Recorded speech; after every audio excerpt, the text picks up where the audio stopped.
Hello everyone, Mr. Nacho here, and today I wanted to share with you something very special. After the latest changes to the Deathwish ability, I've been able to create a decent lifesteal bleed build recently, and I thought to myself, can I take this any further? And fortunately, the answer is yes. I have made a tank lifesteal build that can very easily deal with almost anything on Apocalypse difficulty, and deal with meaning just face tank and not worry about anything. Some things will still one-shot you, but as long as you can heal it back, then it shouldn't be a problem. The build looks like this. So we have the Alchemist as our prime, so we can use 3 more concoctions, and the concoctions that we have active are the Madtooth Tonic for extra HP, the Meat Shake for additional 8% DR, Bark Extract for additional 30 armor, and the Dark Cider for increased health, stamina, and movement speed by 666%. The ability that we chose is the Vile Stone Mist, but honestly any of those will do. The Stone Mist will grant us stagger reduction, and this is actually the only thing that we use it for. The Vile Frenzy Dust will allow us to increase our fire rate, reload speed, and melee speed and movement speed by quite a bit, so this is actually very useful as well because we don't really have any buffs to reload speed, and the more we can fire, the more we can lifesteal back. And if you are not sure of your skills, then the Vile Elixir of Life will just be able to bring you back if you were to go down, so this is also a great option. There are some interactions with the Vile Stone Mist that I'll talk about shortly. And when it comes to our secondary, we have the Ritualist with the skill Deathwish, obviously. Deathwish, what it does, it negates all healing to self, drains 60% of our health over 20 seconds, increases all of our damage by 35%, and grants us 10% base damage dealt as lifesteal, which is huge. Next, we are rocking the full Leto Mark 1 set because it has the highest armor values in the game. Right now we are exactly at 79.9% DR, and we are at 95 weight. So this is a flop build, but you don't really need to dodge anything. You can just run out of the way, or you can just tank it and lifesteal back. When it comes to the relic, I went for the Shielded Heart with fire rate, damage reduction, and health. The only other option that I think is really reasonable would be the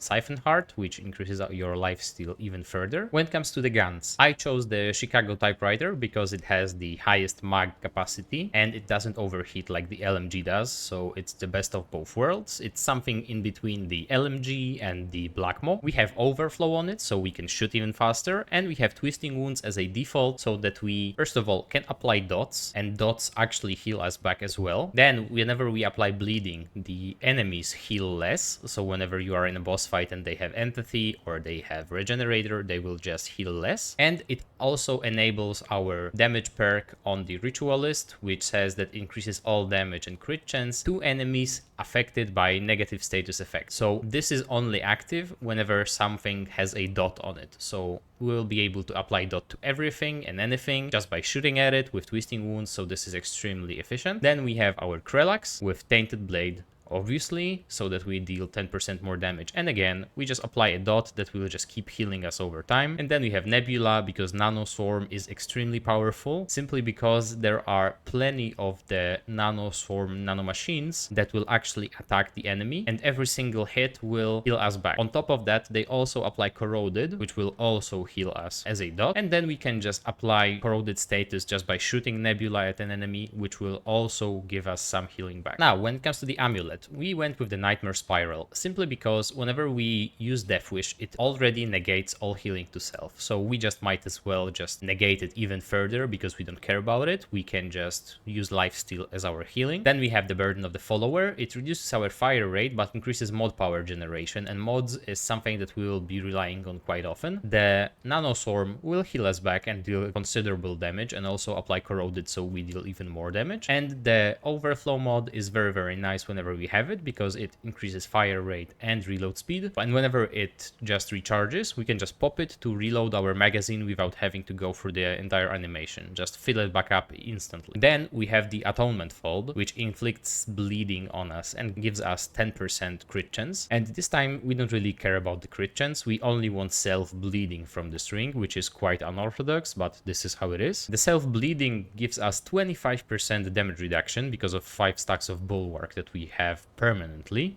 or semi-permanently, because I'll explain why shortly. And then we have the alchemy stone, which gives us 6% lifesteal, just because we have bleed on us. When it comes to the traits, we have the ammo reserves, because we need more ammo, because we will be shooting a lot. We have kinship, so that the atonement fault doesn't really do any damage to us. We have fortify to increase our armor and damage reduction. Then we have vigor to have even more HP. We're at 188 right now, with the health fragment, with the Mattup's tonic, and with the dark cider. We have spirit to increase our mod power generation, expertise to reduce skill cooldowns. We have bark skin to reduce the incoming damage by 10%, so increase our DR. We have siphoner, because obviously this is a lifesteal build. And then we have glutton to increase the use speed of our consumables, which we will use quite a lot. We will use shielded heart, and we will also use the confidence booster, which will reduce the damage by 10%, but we don't care since we are at the cap already. But it will give us stagger reduction by 1, which is great. And then we might as well just use the rocket fuel to increase our fire rate by 10%. They last 40 seconds because of the potency archetype trait from the alchemist, which increases consumable duration by 100%, which is great. And when it comes to the primary skill,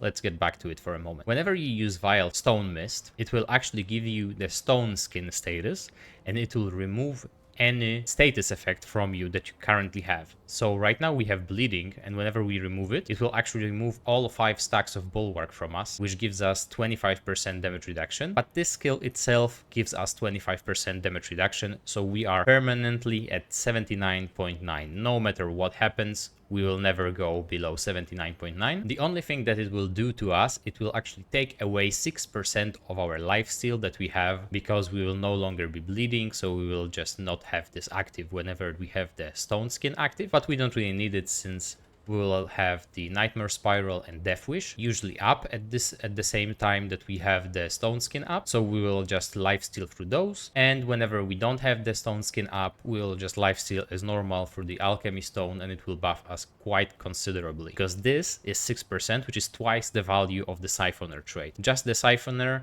and alchemy stone gives us 9%, and on top of that the Nightmare Spiral, it's 10%, so we have 19% flat damage lifesteal at all times, and we can buff it to 29% with Deathwish. I have specifically just lowered my HP just to show you how much lifesteal you can actually get from a single attack. So let's just get the Deathwish going, and this is basically the rate that your HP will be reducing. But whenever you actually just use the Nebula mod, and whenever you start shooting, you are back up at full. And you see that the dots and the Nebula mod are keeping us at full, and we don't really have to worry about the health degenerating at all. We can just use it as a resource. The cooldown that the Deathwish has is 72 seconds, but it starts its cooldown whenever you activate the ability. So 72 seconds will start whenever you click it. It will last for 20 seconds, and after 20 seconds it will finish. So the real cooldown of this ability is 52 seconds, which you might be able to replace, let's say, the Hardcore Metal Band with the Sapphire Dreamstone, because the Hardcore Metal Band gives us 25% DR. It's the exact same that the Vile Stone Mist does for us as well. So we might as well just keep popping the Stone Mist, and with the Sapphire Dreamstone we will have it up almost permanently, and also the Deathwish you will have it up permanently as well. So this is a choice that you can make. This setup is way lower maintenance and just having fun and not really having to worry about anything. I have chosen a few bosses to show you how easy it is to play this setup, that you can actually just face tank most of the bosses, stand in one place, and just lifesteal all of the damage that they do to you. If you are actually playing the game and you can avoid 1 or 2 mechanics or attacks, then you'll be able to keep yourself at like 100 HP at all times. It will be almost impossible for you to die. The mobbing with this build is extremely simple and very efficient. You can't really be just one-shot by some random mob. You can just basically face tank the elites, just like I did right here.